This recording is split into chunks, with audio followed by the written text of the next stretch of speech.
entrevista muy especial. Ustedes saben, hay una especie de dato color, si se quiere, que tiene que ver con que en los Juegos Olímpicos de Tokio eh, hay un equipo que representa a la comunidad de refugiados. Tenemos el equipo olímpico de refugiados y el equipo paralímpico de refugiados, ¿no? Y vamos a aprovechar ese dato para charlar un poco sobre migración, porque estamos con Pablo Seriani Cernadas, quien es director de la especialización en migración, asilo y derechos humanos de la Universidad de Lanús, coordinador del programa de migración y asilo, bueno, un consultor también de diversos organismos de la ONU con respecto a este tema. Y es un gusto saludarte, Pablo. ¿Cómo estás? ¿Qué tal, Melissa? Bien, gracias. ¿Y vos? Buenos días. Buenos días. Bueno, un gustazo tenerte acá con nosotras. Y queríamos que, en primera instancia, aprovechar un poco de excusa a los Juegos Olímpicos en Tokio, para que nos cuentes, porque hay un equipo, como decíamos antes, de refugiados que ha estado compitiendo en Tokio, y además de eso, y de eso nos vas a contar un poquito también, hay muchas personas que han recurrido o han hecho sus solicitudes de asilo en distintos países y que los han estado representando en los Juegos Olímpicos.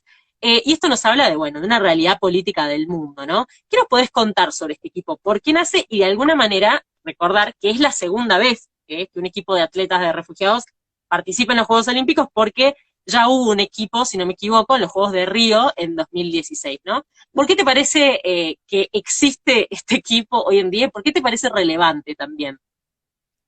Sí, lo primero, bueno, como bien decías, es la segunda vez, ya en Río 2016 se hizo, y bueno, esto tiene que ver con una iniciativa de múltiples actores, el Comité Olímpico Internacional, la Agencia de Naciones Unidas para Refugiados, la ACNUR, entre otros. A ver, por un lado, estamos hablando de un equipo que en esta ocasión integran alrededor de 30 personas, son 29 exactamente, de 11 países diferentes, de países latinoamericanos, africanos y asiáticos, básicamente. A ver, ¿por qué están? A ver, también una cuestión que tiene que ver con visibilizar una serie de problemáticas y de realidades que existen, pero también la otra cara es que justamente las personas refugiadas son personas como cualquier otra, y entre otras, especialistas en múltiples disciplinas, en términos profesionales, laborales, etcétera, entre ellas en el ámbito del deporte. De hecho, por ejemplo, digo, no solo que, a ver, están ahí como una cuestión casi decorativa y para dar un mensaje que es muy importante, también porque son profesionales y deportistas de élite que, como muchas otras personas, le ha tocado tener que irse de sus países, ¿sí? O sea, una de ellas, por ejemplo, una iraní, compitió en Río 2016 para su país, para Irán. O sea, era una deportista de élite. Ahora, ¿qué pasó después? Entre otras cosas, por ser parte de procesos de defensa de derechos de las mujeres en Irán, como pasa en otros países, se vio forzada a irse de su país y ahora sigue en su trabajo, diríamos, de la cual es especialista, pero en la posibilidad que le da la existencia de este equipo de refugiados, ¿sí? Entonces, digo, también me parece que es ese mensaje, pero también es mostrar que las personas refugiadas, como las personas migrantes, integran las distintas capas de la sociedad, son especialistas en diferentes temas, y esto que parece obvio, decir, bueno, son tan humanos como cualquier otro, no lo es en un contexto global donde la migración, incluidas las personas refugiadas, son vistas de distintos actores políticos o comunicacionales como un problema, como una amenaza, como un peligro, etcétera, ¿no? Y además me parece muy interesante este punto que nos traes, Pablo, porque de alguna manera me parece que uno de los debates que se da dentro de los campos de refugiados también es que de repente tenés, digo, entendiendo que los campos de refugiados, si bien se piensan como una cuestión de emergencia, hay gente que pasa años de su vida viviendo en un campo de refugiados. Y es muy interesante el debate sobre, bueno, ¿qué hace la gente ahí? Porque la gente, antes de tener que escapar de una situación, como decías vos, tenía una profesión, tenía una vida en su país de origen, y entonces de repente vemos, no sé, que quiero saber tu opinión un poco a esto, con respecto a esto de, por ejemplo, estas organizaciones, de un montón de, no sé, voluntarios europeos que están ahí, y vos decís, bueno, en realidad dentro de la población refugiada tenés, por ejemplo, personas que eran, no sé, profesores de matemática, ¿no es cierto? ¿Por qué no vas a también, de alguna manera, darles ese rol incluso dentro de esa nueva comunidad de la que forman parte por un tiempo, como los campos de refugiados? ¿Crees que eso es algo a lo que el mundo le da relevancia o no? Digo, terminan siendo los refugiados casi estos títeres como si fuesen casi objetos, ¿no? Que otros deciden qué hacer con los destinos de sus vidas. Y a ver, lo primero que tendría que decir es que no, o por lo menos no le da la relevancia que debería dársele. Por lo general es un tema bastante invisibilizado. Quienes trabajamos en este tema, obviamente es algo con el que lidiamos de manera cotidiana. Muchas instituciones de todo tipo lo hacen. Ahora, hablas del campo de refugiados. Una de las integrantes del equipo de refugiados es Yusra Mardini. Es una nadadora siria que se escapa del conflicto armado en Siria que ya lleva muchísimos años. Ella llega desplazada en patera, ¿no? Estos botes precarios cruzando el mar Mediterráneo y llega a Lesbos, llega a Grecia en el 2015. Ella tiene la suerte que llega un poco antes de la implementación de un acuerdo político entre la Unión Europea y Con Turquía, Turquía. que convierte campos de recepción, que eran espacios de recepción de la población que se desplazaba de Siria, en cárceles migratorias, en campos de los cuales prácticamente no es posible salir. Ella llega un poco antes, tiene la suerte de salir de ahí, de ser refugiada y de seguir dedicándose a lo que se dedica, a la natación. De hecho, en el viaje, que es otra de las fotos de lo que está ocurriendo hoy que tiene poca visibilidad. En el mar Mediterráneo se han muerto decenas de miles de personas desde que empezó este siglo. Ella, especialista como nadadora profesional, con su hermana también nadadora, salvó la vida de muchas personas en su patera, ¿sí? Que se estaba hundiendo y gracias a ellas, con el conocimiento de la natación que tenía, la salvó y pudo luego, como refugiada, seguir haciendo lo que hace y hoy compite en Tokio. Mucha gente que ha llegado, que puede haber sido nadadoras, deportistas, profesionales, profesores, trabajadores de la construcción o de la salud, de lo que fuere, siguen cientos de familias encerradas en una isla, en islas griegas. ¿Por qué? Por una decisión política.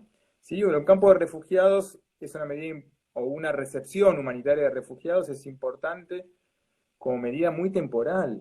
Luego lo que tiene que transcurrir es el proceso de inserción social, ¿no? Resolver esos casos rápidos en la integración social. Entonces, eso está pasando. Hay personas del equipo de refugiados que han estado en campos de detención migratoria en Australia, por ejemplo. Uno de los competidores de Afganistán, no ha sido deportado cuando era adolescente, luego volvió, fue detenido y finalmente pudo salir y continuar su carrera deportiva y hoy estar compitiendo. ¿No? Y lo mismo ocurrido con otros, que no solo compiten para el equipo de refugiados, sino para países. La gran atleta holandesa Hassan, que ya ganó un oro, El video.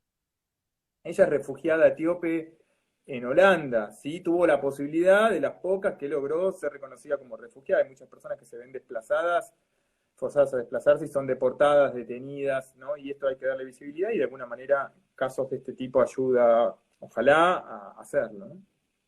Sí, y en ese sentido me parece importantísimo lo que destacabas de este acuerdo que se puso en lugar, ¿no?, entre la Unión Europea, digo, y que tiene que ver preguntarte un poco los objetivos, porque sabemos que por un lado, ni siquiera los países europeos son necesariamente quienes han recibido, por ejemplo, mayor cantidad de personas buscando asilo. Digo, si pensamos en nomás en la guerra de Siria, que quizás es como el tema que más se ha tocado en muchos medios de comunicación, digo, países como el Líbano, que es súper, súper chiquito, países como Turquía, digo, otros países limítrofes han recibido muchas más personas buscando asilo que los europeos, y sin embargo, ¿por qué tratan los europeos de generar este acuerdo? ¿No? Me parece que quizá nos metemos un poquitito en lo técnico, pero quizá eso nos habla muchísimo de la realidad migratoria hoy, ¿no? Sí, está muy bien lo que decís. Efectivamente es así. Cuando se hablaba de que la crisis de desplazamiento sirio era una crisis europea, en realidad Europa había recibido la misma cantidad que Líbano, un país con 4 millones de Claro. habitantes. A ver, básicamente tiene que ver con una tendencia ya de varias décadas, que es una política migratoria que está centrada principalmente en la cuestión del control de la movilidad y en el rechazo de las personas que se desplazan, lo cual es sumamente contradictorio porque muchos de esos desplazamientos tienen en su origen cierto grado de responsabilidad o participación por acción u omisión de países europeos o de la Unión Europea. ¿Sí? En conflictos en Siria y Europa, varios países han sido parte activos del conflicto en términos incluso de provisión de armas o de envío directamente de bombardeos, ¿sí? O el conflicto armado Mali, por ejemplo, o lo mismo el desplazamiento de distintos países africanos como producto de la expoliación o explotación de recursos naturales, ¿sí? Y por lo tanto la necesidad de salir en busca de oportunidades, y buena parte de esa explotación de recursos naturales tiene participación de empresas de diferentes orígenes, entre ellas europeas, más la corrupción de las propias autoridades de sus países de origen, en fin, la inestabilidad democrática, etcétera. Pero lo llamativo también, lo contradictorio, es que esas posiciones restrictivas conviven con una necesidad demográfica vital de Europa, ¿no? Con unas tasas demográficas en disminución y que necesitan, todos los informes oficiales hablan de la necesidad de decenas de millones de personas que lleguen a Europa para sostener el mercado de trabajo, para sostener las políticas de seguridad social, de protección social, los ingresos básicamente, a partir de personas en edad económicamente activa. Lo que tal vez uno encuentra explicaciones que finalmente entran personas, muchas no se quedan atrás, se quedan en los campos, son deportadas, son detenidas o mueren trágicamente en las rutas migratorias, pero quienes entran, muchos entran en condiciones de desigualdad. Y por eso tampoco es casual dos cosas. Una, que muchas personas de origen migrantes o hijos de migrantes, de la selección francesa de básquet, ¿sí? Que está jugando Ajá. de los 12, 10 son hijos de inmigrantes, de mayor 10. Uno de ellos, hijo de un camerunés, es el héroe de la semifinal que le ganó en el último minuto a Eslovenia, y por eso está en la final Francia hoy de básquet, ¿no? Pero esa población de origen africano, franceses ya, de segunda, tercera, cuarta generación, en las estadísticas siguen en condiciones de desigualdad de los que uno imagina, de lo que se pensaba hasta hace algunas décadas como franceses, ¿no? Franceses de muchas generaciones. Por eso es interesante ver las delegaciones hoy que de alguna manera muestran la diversidad cultural y de múltiples pertenencias, de múltiples orígenes que tienen muchísimas sociedades hoy, producto de la movilidad humana, ¿sí? Lo que pasa es que también se da esa desigualdad en las condiciones sociales, en las oportunidades, y desigualdad en la mirada. Hay muchas discusiones sobre, no sé, hay varias atletas españoles que han ganado medallas incluso, o uno de los abanderados de la delegación de Japón, del país anfitrión, ¿sí? Es hijo de africanos, de dos personas que emigraron de Benín, es un boxeador, y hay todo un debate dentro de esas sociedades de índole racista, de por qué compite por nuestro país alguien negro, así para decirlo claramente, ¿no? Entonces, también hay un reflejo de una suerte de pertenencia, pero de una meritocracia que no los deja pertenecer o de manera igualitaria. Por eso también es importante valorar lo que supone la representación de esos países por parte de estas personas, porque se enfrentan a muchas trabas, ¿no? En la inserción social y Bien. luego en cómo mirados o miradas, ¿no? Pablo, para cerrar, te pregunto con respecto, bueno, porque hablábamos del equipo olímpico de refugiados, hablábamos de la crisis en Siria, hablábamos de África y demás, pero te pregunto con respecto a la Argentina, porque la Argentina, o sea, se suele tener una mirada como, esto es una cosa que sucede, ¿no? Cruzando el océano, casi, sin pensar que tenemos a muchas personas migrantes dentro de Latinoamérica, personas incluso que buscan asilo, que buscan convertirse en refugiadas. Entonces, preguntarte un poco cómo ves a la Argentina hoy en términos de su apertura también a recibir personas que buscan asilo, si es realmente algo que sucede o no, qué pasa con la población venezolana, que vemos a mucha gente llegando, si realmente buscan ese estatus en la Argentina o no, o lo buscan como si fuesen simples migrantes, pero preguntarte tu mirada con respecto a nuestro país, como para cerrar. Sí, sí, tal vez un punto antes a nivel latinoamericano y Juegos Olímpicos, porque hay también personas desde cubanas que son residentes en Chile, que compiten para Chile, personas que fueron refugiadas colombianas en Ecuador y compiten para Ecuador, un venezolano que es boxeador y compite para Trinidad y Tobago, o sea, esa realidad. Hay un joven guatemalteco que es un dreamer, ¿no? Estos que Ajá. ¿no? De migrantes que llegaron a Estados Unidos y que Obama de alguna manera intentó darle la documentación, luego Trump tiró todo para atrás, hubo todo un debate político y judicial, o sea que la realidad de los desplazamientos en América Latina también se ven reflejados en los Juegos Olímpicos. En el caso de Argentina, Argentina tiene una ley migratoria que es una de las leyes más reconocidas a nivel mundial en términos de garantizar igualdad de derechos, reconocer, fue el país que por primera vez en la historia reconoció que emigrar es un derecho humano y que se debe garantizar a todas las personas. Es una ley que sufrió un retroceso en 2017 por un decreto de necesidad de urgencia, que por suerte este año ya fue derogado, porque la verdad que era un retroceso que violaba la Constitución Nacional en múltiples aspectos.